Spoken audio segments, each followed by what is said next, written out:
COVID really changed a lot of things, especially how we structure Mormon weddings. So like I said, the reception, they had hundreds of people come. So during COVID, the only way we could do that was if we kind of like staggered invitation times. We have a wave of invitations that say the reception starts at 5 and 6 and 7, so that we were able to keep that line flowing. Instead of having like everyone come at once and have this huge long line, it just flows better. You're listening to the Venue RX podcast. What's up, everyone? Jonathan here with the Venue RX, and on this show, we're passionate about documenting and sharing best practices around owning, operating, managing world-class wedding venues. And we've been really excited about this venue owner series, where we have been talking to real venue owners who, have bought their properties or developed their properties and are actively running weddings and events on their property, and just what it takes to run a really successful wedding venue, and kind of some of the lessons that have been learned and some of the ways people are doing things across the country. And it's been really, really cool connecting with each one of these individuals, hearing about their properties.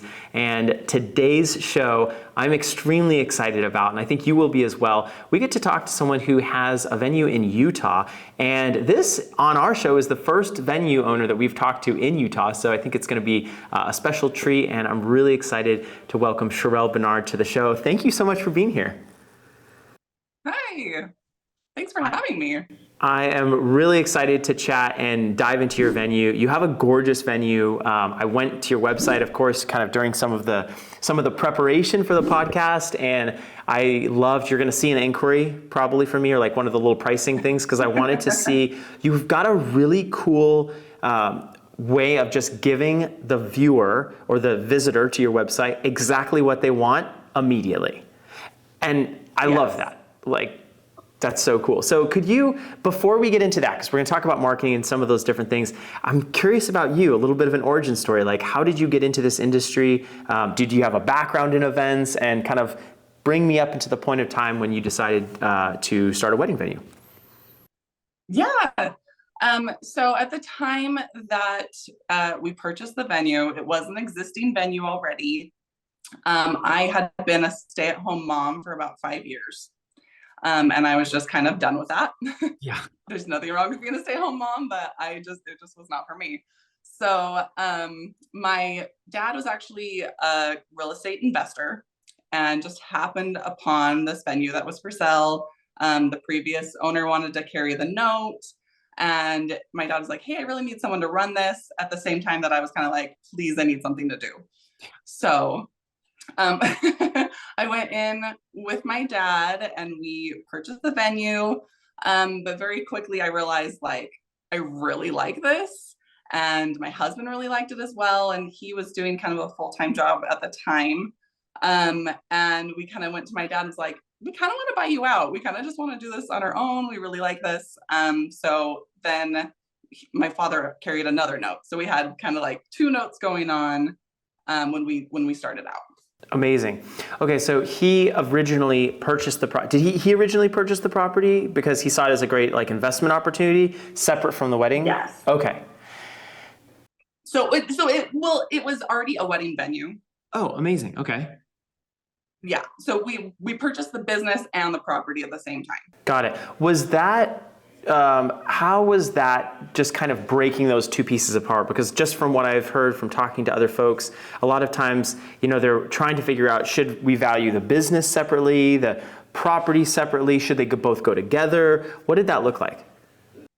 Yeah. And it was the previous owner wanted to sell everything. So that's what we wanted. I personally, with a background in kind of real estate investing with my dad and everything, I wouldn't want to own a business without owning the land. So we just kind of combined it all together. And I know years down the road when we refinanced it and paid off those notes and got an SBA loan, that they kind of had two separate loans going, kind of one with the business and one with the land. But it's all just kind of clumped into one thing. But I think in order to get the financing from the SBA, they had to figure out what's the business worth, what's the land worth, and kind of combine it. So for that original deal, then you were able to lump everything together. But then when you went with the SBA, so it sounds like more structured loans Or more like standardized loans, whether it's an SBA or whether for a bank, they're going to kind of want it more piecemeal? Right. Okay. Yeah. Okay, got it. At least that's how it was with how we did it. Yeah, no, and it makes so much sense because, I guess you probably have the ability to be a bit more creative, if you're just doing things on your own versus going through, especially SBA, which is going to give you a couple more hoops to jump through and things like that. Right. When we finally did get everything refinanced, it took about 9 months of paperwork to get it all get into a commercial loan. Wow. So how long was the property existing as a wedding venue prior to your family's involvement?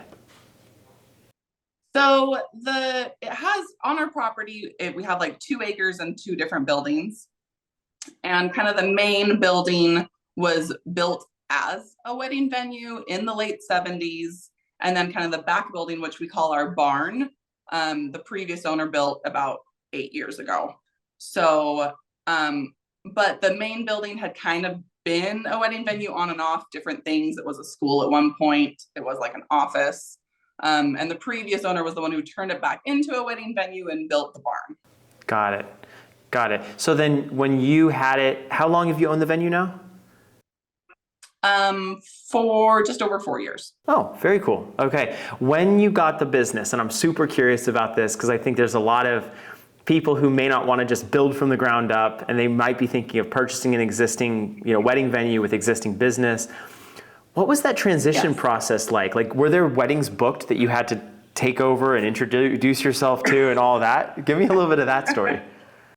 Yes, that was probably one of the biggest headaches is the previous owner. It was kind of mismanaged. Mm-hmm. His main coordinator had kind of quit a year before. They had a lot of bad reviews coming in. He was refunding a lot of things. It was just kind of chaos. Yeah. And he just wanted to be done. And so when we stepped in, we had to completely rebrand to get away from all those negative reviews. We had to completely rebrand, yet we still had a lot of his clients that he booked in the way that he was running a business booked with us. So it was a couple year transition to being able to get our own clients that we were booking, in kind of the way that we wanted to run the venue. So that transition took a long time and was, those first few months were really difficult, because we had the way that we wanted to run the venue, how we wanted to, I guess, what's the word? The degree of quality customer service that we wanted to provide versus the clients that were booked, it was not aligned. Totally. Yeah, the experience that you wanted and envisioned versus the experience that was currently happening sounds like it was pretty, right. pretty far apart. So to try to match expectations of the clients took a while. Got it. So this venue is in Utah, and like I said in the beginning, you are the first venue that we're talking to in Utah.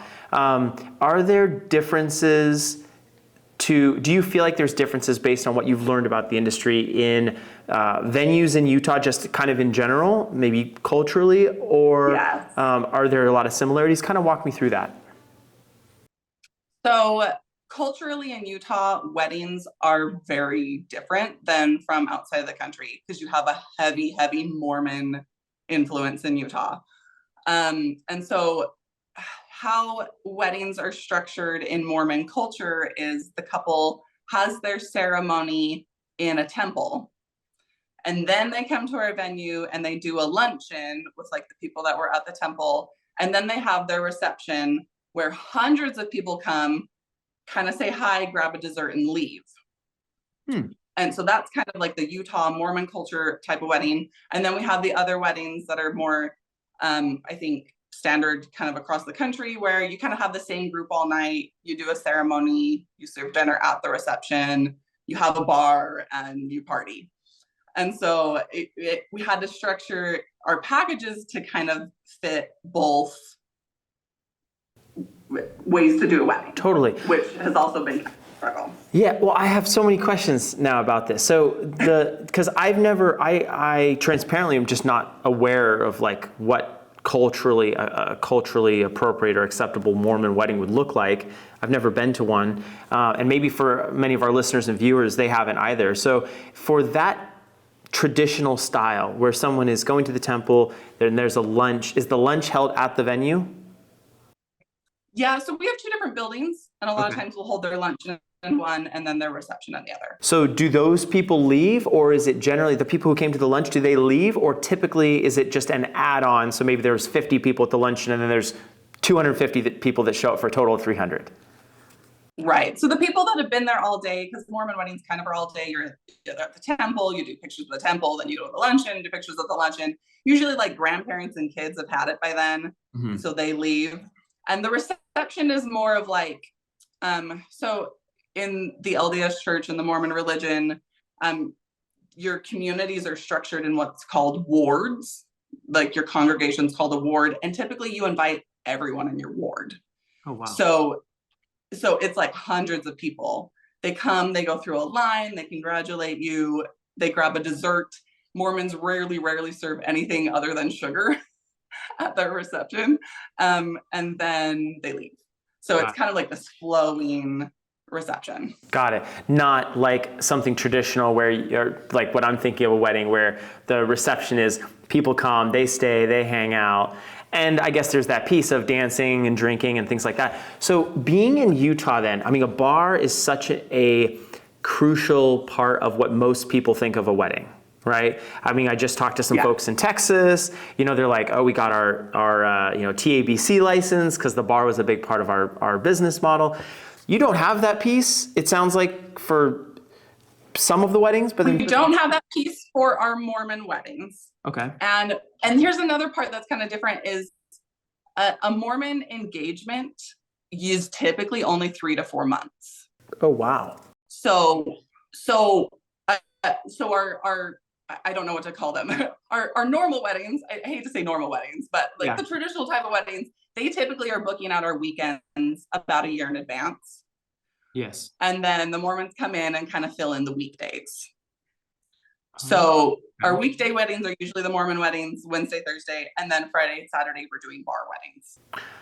What is the percentage maybe, or just like the divide of how many, again, let's not use the word traditional, maybe more like Christian versus the LDS style wedding. What is the difference of percentage? Like, are you doing half and half? More of like a traditional Mormon style wedding? Is it 60-40? I think when we started out, it was pretty half and half. But as we've gained a reputation and our facility is really great for the type of wedding that's not Mormon, and we typically book out dates. So the Mormon weddings are coming in, they're like, hey, we're getting married in 3 months. And it's like, okay, well, I have a Wednesday. And sometimes they don't want a Wednesday, you know? Yeah. So we're doing less and less Mormon weddings, probably a quarter. Okay. Where I think it used to be more half and half. Got it. This is fascinating because it totally changes everything that I think of as far as, your profit margin, the labor that you have to have on the property, even just cost structure. I mean, like what's an average for a traditional wedding that's booked in a 3 or 4 month window? What is the range that people are paying or willing to pay? It kind of evens out. They're structured differently, but doing a dessert for 400 people usually is about the same as doing a dinner for 80. You know what I mean? True.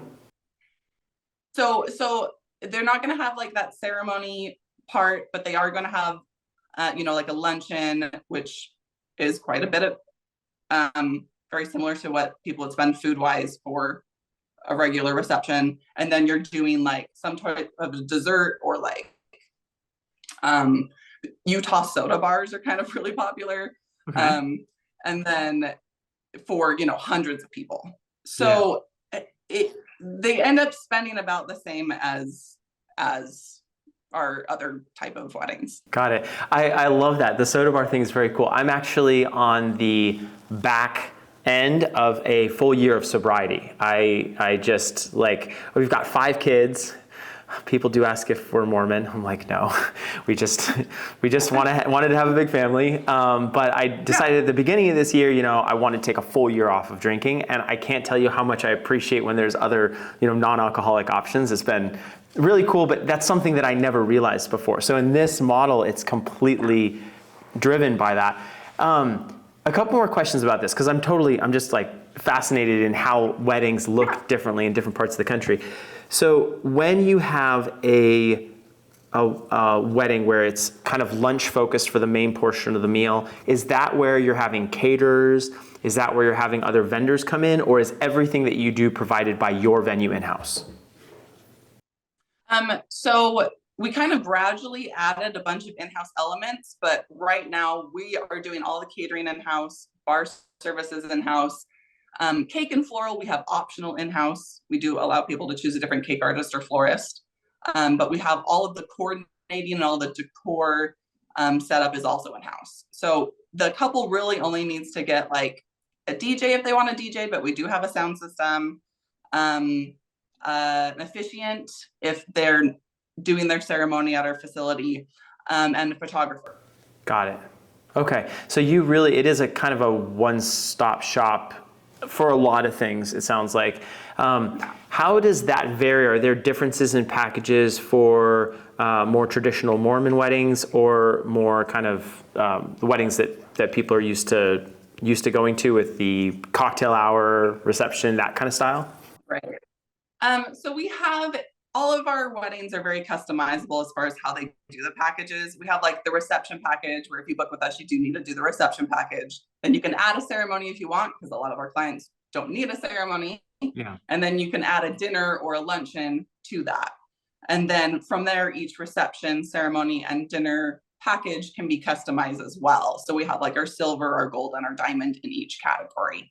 Got it. Did you partner with a catering company to provide those things, or did you go out and hire a chef and do all the sourcing? Like, what was that process like?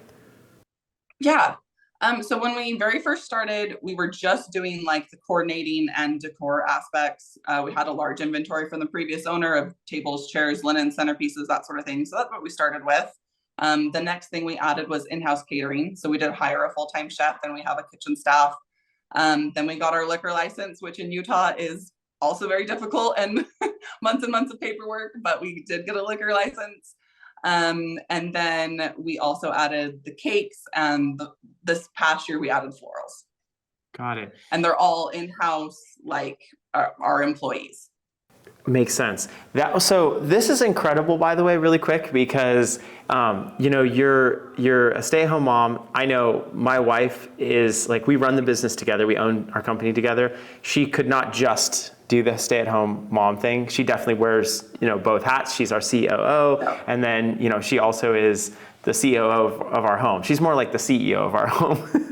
But, I think it's really cool because you went from that to just like running this full-scale business with employees, you took on catering, like you really jumped in and did a lot of the different things. So, huge kudos to you. I'm curious about more of the operations pieces of the business. So when I'm thinking about that, I'm thinking about like, how do you do your, scheduling? Are you the person who does the scheduling? Like, what does your day in, day out look like? How many employees do you have? What does your team look like? Give me a little bit of a picture of what some of those elements of your business look like.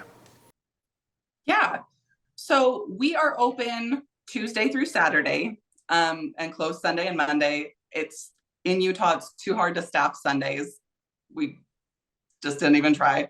So we're closed Sundays and Mondays, and Tuesdays is kind of like our office day, our prep day. It's when we get our shipments in for food and linens and all of that. And then we host weddings Wednesday, Thursday, Friday, Saturday. So my husband and I are co-owners. And then we have 2 venue directors under us who are also married. And I handle like all of the inquiries, everyone that downloads the pricing brochure on the website. I'm getting their information and texting them. That's me. Yep.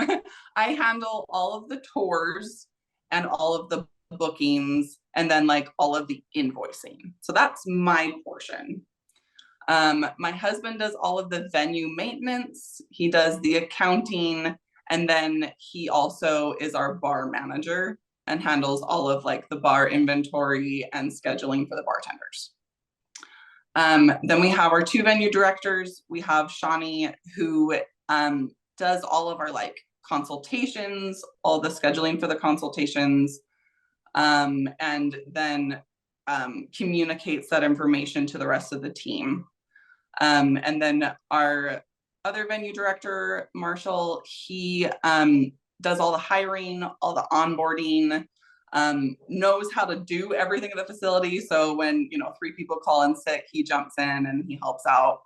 And just, he also runs like our social media and coordinates with vendors. Got it. And then kind of below that, we have our setup manager. So they're in charge of decor and linen inventory and making sure day of. They're usually here from 10 a.m. to 3 p.m. doing the setup for the wedding, making sure everything's good to go. And then we have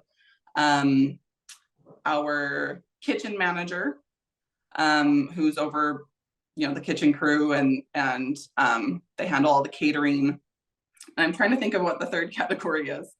Oh, the actual events. Then we have our event manager, who's over like the day of coordinators, the hosts, and the event staff. And then we also have like our in-house floral department and our landscaping team.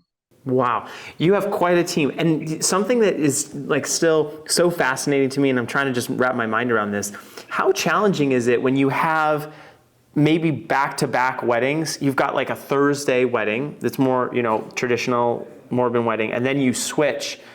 Your like chairs and tables, I assume, are going different places.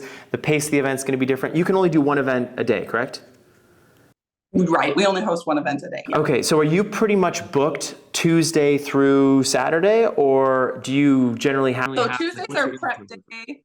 Yeah. So Tuesday's like our prep day and our rehearsal day, consultations, and then we host weddings Wednesday, Thursday, Friday, Saturday. And April through October, we book almost every Wednesday through Saturday.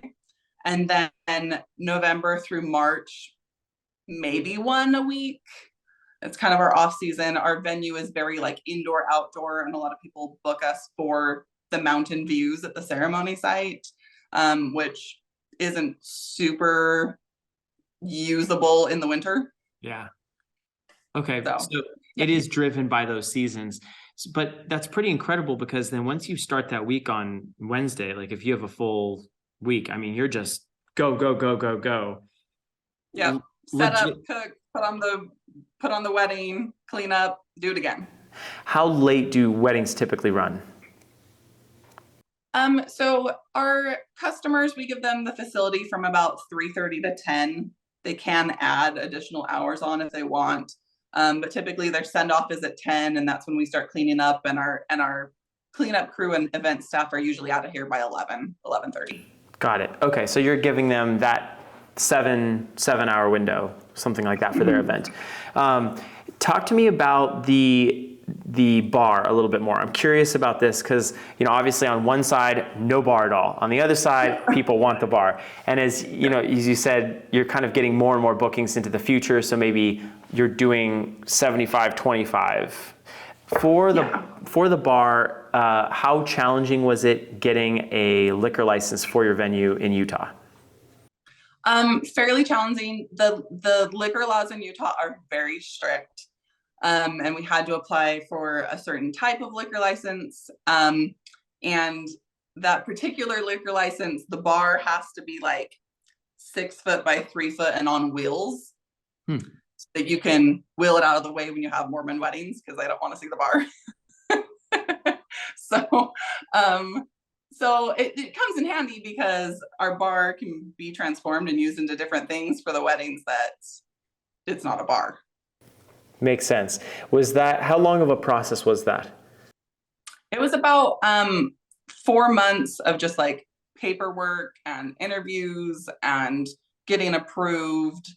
And then once we are, the liquor laws in Utah are like very strict and kind of different. We can't like pre-sell alcohol. It has to be the night of. We have to keep track of every single drink and charge them for like each individual drink. Oh, interesting. Yeah. So it's not a cash bar situation, or is it more of a cash bar? we offer different options. They can do an open bar and just pay the tab at the end, but we still have to like ring everything in. Or they can do a cash bar and everyone can pay for their own drinks. Or what we have is our most chosen option is a tab limit. Okay. So the wedding party, you know, the couple pays for the first $1,000 or $2,000 or however much they want to, and then it switches to a cash bar. Oh, got it. So they'll kind of take care of their guests up to a certain amount, and then if someone's, you know, trying to drink more, then they will. Got it. Gosh, that's so fascinating. It's curious. It's really cool that you do both, but you have that extra dynamic in there of you know, serving both those needs, and so it is. That's really interesting. I'm going to have questions. I feel like people are going to comment. So like if you do have questions for Shirelle and you want to put those in the comments, definitely let us know. Talk to me about your marketing. Talk to me about your website. And when you first got into the industry, did you work with a coach? Did you have any mentors or advisors or anything like that to kind of get you where you are now? Or was it just all trial and error? So we bought the facility August 2018, and I quickly realized I had no idea what I was doing. So I started, looking around, and I found the Wedding MBA conference, which was held in November. And just kind of on a whim, I think I bought tickets like the day before. I don't know. I just drove down there. We're close to Vegas. And I took in everything. Every class was like, oh my gosh, I'm doing everything wrong. And took all that back and went back. And that definitely saved my business. Just being able to like be there with other professionals and just ask questions and know how to structure my pricing and how to structure my website and different things like that. Got it. Wedding MBA is awesome. I went last year. I missed this year. Have you been back since 2018? Yeah, so we went in 2019 and then we went just last week. Oh, amazing. Yeah. Very cool. Very cool. I missed you then. I was at the year before, the one right after COVID, but I didn't go this past year, and definitely missed everyone there, but excited to go again next year. So That's really neat. Talk to me about your marketing. So how are you driving leads to the website? Are you using social media? Are you on like The Knot and Wedding Wire and different listing sites like that? Or are there more community-based things? You know, where are you getting most of your traffic from? Yeah. So Joe Rare, do you know Joe? Yeah. Yeah. So Joe Rare is the person who runs our advertising. So when you downloaded the pricing brochure on our website, it goes through like his software called Engaged. Cool. And we signed on with Joe when we went to the Wedding MBA in 2019. Okay. On top of that, we also have a listing with what's called Salt Lake Bride. It's a Utah directory that has pretty good SEO. And that's pretty much it. Got it. Are you on Instagram? I'm familiar with Joe, the Venue Association. I'm actually trying to get him on the podcast. So if you talk to him, be like, hey man, go on the podcast. But what does that software, what does the Engage software do for you guys? Yeah. So they run our advertising on our social medias. Okay. They run ads and then they capture those leads. I don't know exactly what it does, but I do know. So I have a software. Every single person who downloads the pricing brochure on our website, it starts a text and email conversation with them. And then if they respond to that, so they get a text saying, hey, what date are you looking to book for your wedding? They respond and they go, oh, we're looking at September 2023. Then that's when I get notified. Yeah, I got it right here. Yes. That's awesome. Yeah, so if you were to reply to that, that's when I get a notification and then I can respond to them. Be like, oh, great, we have that date available. Would you like to schedule a tour? And then go from there. Got it. Well, of course, now I have to respond. That's perfect. I just responded. No, I love that. It's so cool because, you know, people are on mobile, like 80, 90% of our traffic across all of our venues is all mobile. And whether that's on the website, everything is done through people's phones and people are busy. So I love there's a lot of intentionality around that makes it really easy for people. What about your website? Did you hire someone outside to help you do that? Did you build it yourself? What did you use? So the very first kind of venue director that was on staff when I bought the facility, she really helped me kind of cultivate what we were doing. And her husband was the one that put our website together. Okay. 4 years ago. We've done updates and kind of restructured since then, but he built it in Wix, which super easy to edit. I know there's different opinions on whether Wix helps you with your SEO or not, but it's worked for us. So yeah, it's interesting. There are definitely debates. Wix, Squarespace. We had a Weebly site for a while, and then we moved to Wix, and then now we've transferred everything over to Squarespace. So we've we've tried a couple of things, but I mean, they're all fundamentally similar, and you can get some really cool layouts and designs. That totally makes a lot of sense. Okay, awesome. Well, we're gonna wrap up. I have another question, but I have to give you a warning. At the end of the episode, I always ask, what's the least favorite part? What's your least favorite part about owning and operating your venue? And then what's your most favorite part? We gotta end on a high note, obviously. Before then, really quick, I wanna ask, as you look towards the future, continuing to book out your property and kind of how you want the business to evolve, what are some things that you're thinking of adding on to your business, or what are kind of some of the things that you want to do maybe for 2023 to increase your business? I feel like we've kind of hit a sweet spot as far as how many like in-house services we want to have. And now it's just kind of honing in what we're doing already and just creating a culture where people love to work here. And just really elevating like our customer service experience. Got it. That's huge. That's such a good thing. You kind of have to get to that equilibrium, that place where your pricing is correct, Oh, and I don't think we touched on that. Do you have a sense of like how much weddings typically cost? What's maybe a venue fee, and then how much cumulatively do people end up spending when everything is said and done, whether that's on kind of a traditional wedding site or a traditional other style wedding? Yeah. So at our venue, people end up spending on average about 10 grand. And like I said, we handle pretty much everything. They'd still need like a photographer, officiant, DJ, dress, and invitations. So whatever portion that is. But at our venue, they end up spending about 10 grand usually. Got it. And that's kind of an all-in cost? Yes. Okay. Wow. That's awesome. I mean, that's very affordable compared to, elsewhere people are spending $20,000, $30,000, $40,000. Right. Like, we actually get a lot of people that come from out of state because they want like the mountains in the background of their ceremony, and they're like, wow, you guys are so affordable. And which is funny because people who live in Utah are usually like, you guys are kind of expensive. So you are on the higher end, like locally? Yeah. I mean, the only people that are kind of more expensive than us are like the resorts, things like that. We're on the higher end because we are full service and we're doing everything for them. All the setup, all the takedown. They just show up and enjoy their wedding, which fits for a lot of people with what they're looking for. But it kind of was a hard sell at first. We're like, no, this is what we want to do. And people are like, especially with the Mormon culture, they're used to just kind of like, no, grandma's going to cook the food, and the people in the ward and the congregation are going to, staff it. And I'm like, no, we're not doing that.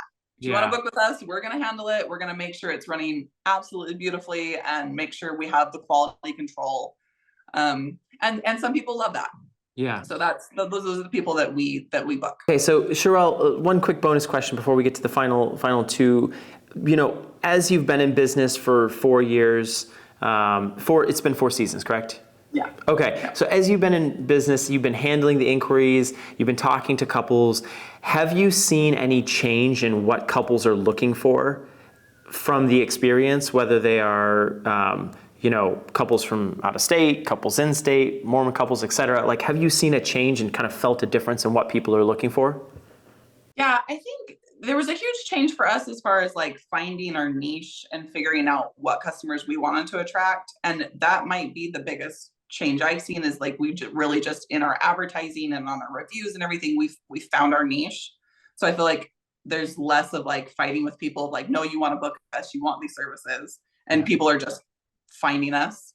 But obviously, COVID really changed a lot of things as far as how we structure, especially how we structure Mormon weddings. So like I said, the reception, they had hundreds of people come. So during COVID, the only way we could do that was if we kind of like staggered invitation times. Okay. So, we have a wave of invitations that say the reception starts at 5 and 6 and 7, so that we were able to keep that line flowing, and have everybody come, but still meet our like health department's codes. And Yeah. that's just kind of something that we've kind of just kept doing because it was really nice. Instead Yeah. of having like everyone come at once and have this huge long line, it just flows better. Got it. That makes a lot of sense. Okay, so for the final two questions, least favorite part of owning your venue and the most favorite part. Why don't you kick us off? Least favorite part. Gosh. I think as far as for me, our venue is very seasonal. April through October, we're basically, full time, we have full staff. In October, it dwindles down. And just, I wish I could keep everyone on full time, but we just can't afford to do that in the winter. And so we kind of have to get a new staff every season as far as like, event staff and kitchen staff. It's hard to keep those people. I wish we could afford to just keep everyone on full time, even though we're not hosting weddings in the winter. So that I think is the biggest struggle I'm having right now, is just like, darn, I wish we could keep everyone on, but it just doesn't work that way. The seasonality of that makes a lot of sense. That is definitely tough. And then how about your favorite part? My favorite part is definitely the people that I work with. Like, I love our team, and our job is fun. We come in and we're hosting weddings. Like, it's so fun. Our job is, it's nice to have people that you're surrounded by who enjoy their job, are having a fun time. And, it's always different. There's always a problem to be solved. And so it's so nice to like host these beautiful weddings and know that all those pieces that had to go into place to pull that off, we did it, Totally. And it happened, it sounds like, with a really cool team that you have all coming together. That, I know from experience, that is really rewarding. It would be substantially less fun if we did what we did, but we didn't have the people involved, like the group of people. It makes a huge difference. Well, Shirelle, thank you so much for coming on this show. Like, it's been so cool. I still have so many questions, but just with the time we have, we might have to have you back on, do a part 2 of this one, and just ask a bit more about just the Utah market and the experience and everything. But I appreciate you sharing your insight, your process, your venue with us. And for anyone who is curious, we are going to have everything for Oak Hills Reception and Event Center in the description. So you can go click there and you can see her gorgeous venue, all sorts of different pictures and things like that. If there is one place that you could direct people to connect with you, whether that's email or social media, where would that be? On our website, it has our contact information. My email address is on there. info@oakhillsutah.com is a great place to get a hold of me. Okay, cool, awesome. All right, everyone, well, thank you so much for joining us today for this episode of the Venue Owner Series, and we will see you all in the next episode.